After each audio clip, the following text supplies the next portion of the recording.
Well, the president of the United States has chimed in on Missouri and what may be coming on the redistricting front. 8:05, good morning. It is great to have you here on KCMO Talk Radio. So President Trump posting this on his Truth Social about an hour ago.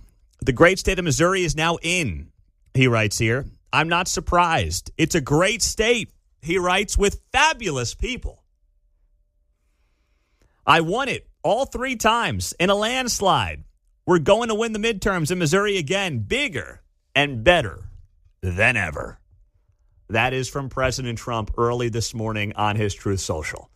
And that is referring to the fact that Missouri will be, likely next month, redistricting, squeezing out Emmanuel Cleaver here in Kansas City. You mustard moo. So Cleaver's going to be done.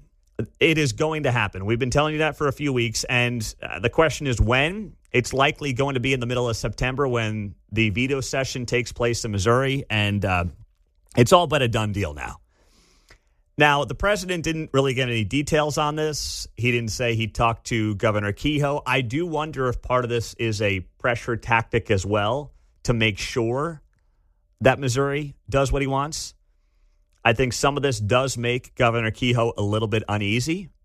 I think there are reasons to question whether or not this is the right move.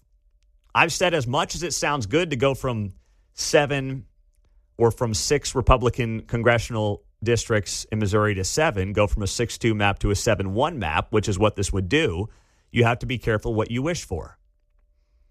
You may go from having 0 competitive races in a general election to 2 or 3, because you have to move around the map so that now parts of Kansas City will be in Mark Alford's district and parts of Kansas City will be in Sam Graves' district up in the Northland. And in certain years, who knows how that shakes out, right? We don't really know what any of this is going to look like. But right now, you know, you've got basically a guaranteed 6 Republicans, a guaranteed 2 Democrats in Cleaver's district in St. Louis, and that's it. There's no drama in the general elections in Missouri. You may end up with some drama in the general elections in Missouri. It's entirely possible that that ends up happening. So we know what's going on down in Texas. That's gotten a lot of attention, but now the focus will shift here to Missouri. The president has basically put it out there this morning saying Missouri's going to do this, and that's where it's an impossible spot for Mike Kehoe. Even if he doesn't want to do it, he kind of has to. Because if he doesn't, what happens? You know what'll happen. Trump will primary him. Trump will find a candidate to primary Mike Kehoe in 2028, and that'll be it. Daddy, you're my daddy. That's it. That's exactly what's going to happen. Let's be very clear. Right? So, assuming Mike Kehoe likes the idea of being a 2-term governor, well, what's he going to do here? Say no? Now, that being said, you know, you're hearing from Gavin Newsom. I saw that New York Governor Kathy Hochul also yesterday said game on, implying that, you know, we're going to redistrict California, we're going to redistrict New York, and we're going to squeeze out some more Democrat seats there as well. They may do that, but if you play that game, the map is currently set up, and I've seen this reported all over the place from people with both political affiliations. If this game is going to happen, there are more red states who can currently squeeze out more seats when you total it all up than there are blue states who can squeeze out more blue seats out of their current states. So that's where Trump may be tricking his political opponents here into fighting a battle that they can't win big picture. And if that's what's going to happen here, then you know what? As Kathy Hochul said and Gavin Newsom has alluded to, game on, because they've already basically gerrymandered their states to the point where there's not much more they can do, John. Right, and am I not mistaken in believing some of these states are losing seats anyway? But that's when we get to the population adjustments. That's a little. They're trying to get this all squeezed in before that happens. Right? Well, that's a good point too, because you're right. In 2030, California is going to lose seats. New York's going to lose seats because those populations have shifted to Texas, to Florida, to Arizona. So a lot of these blue states will have fewer congressional districts and, as a result, fewer electoral college votes as well. Yep. So basically, they're licking that dead battery, trying to get one more bar out for cell phone reception, right? Oh, that's so true, man. I mean, they're really grasping at straws. They don't know what the they're doing. Do you understand that? They really don't. And it's not that I love what Missouri is doing, but they're literally playing a game where they can't win based on the math right now. So why are you bothering going down that road? It's not something that's going to work out well for you. It's really not. And I admit, it's a dirty game. I don't like this. I really don't. It's dirty.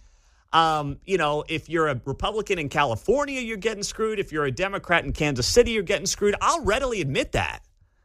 I will. It's a fact. Okay, you're getting screwed. You're getting hosed. I get it. But it's always been a dirty game. And now you're just seeing it play out in real time. And you're drawing more attention to it, no pun intended, when you talk about drawing congressional maps. You're drawing more attention to it. Instead of like California doing it, Illinois doing it, and no one really talking about it. Like, what's Illinois? It's a 14-3 D to R right now, congressional map. I mean, that is insane. And when you look at Illinois, I mean, you basically have Cook County that's blue and everything else is red. It's crazy. And it's a 14-3 map, how they drew that thing up. So this is something that's been going on for a long time. And inherently don't like it, but man, it's here. And Trump basically said this morning it's happening in Missouri. Parkville, go ahead, Victor. You're on KCMO.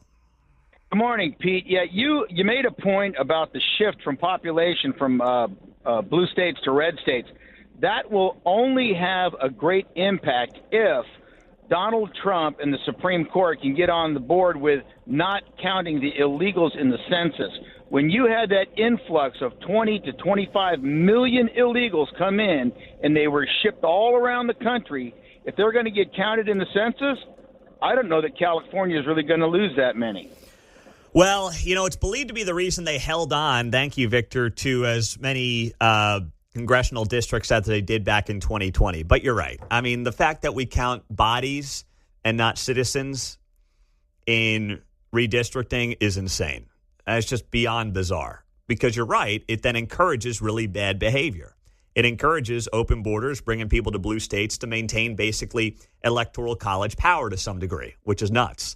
So you're right. That's a very good point. It's got to be taken care of. Now, last night in Kansas City, there were hundreds of people out to protest the idea of Missouri redrawing the state's congressional maps before next year's midterms. So this event happened last night here in Kansas City. KCTV5 was there to cover it, and here's what it sounded like. Residents, organizations, and elected officials came together for an emergency meeting after hearing Missouri could redistrict ahead of the 2026 midterm election. I was shocked, to be honest. I didn't think that all of that would go outside of Texas. Those that led the meeting, like Indivisible Kansas City founder Beverly Harvey, called the crowd to action, encouraging them to reach out to elected officials and let their voices be heard. It is important for all of us to collectively come together to fight this fight for freedom and justice, because nobody's going to fight the fight for us but us. At the meeting, September 10th was the date believed a special session could be called to have the Missouri congressional map redrawn. Last week, Governor Mike Kehoe had this to say when asked about that potential. I'm not saying we are at that point or not at that point, but it's a process when you think about that. It's a big decision. It's not something I take lightly. Well, he's playing it close to the vest. He doesn't want to draw more controversy before it happens, so he's kicking the can down the road in the media, but it's going to happen. So now that group last night announced that they will have a rally on Monday, September 1st at Mill Creek Park at noon. And the second one is going to be Wednesday, September 10th at the state capitol. Think you can make it, John? Can you find something to wear to either of those rallies? You got about a week and a half to prepare. Got a nice red hat, good T-shirt.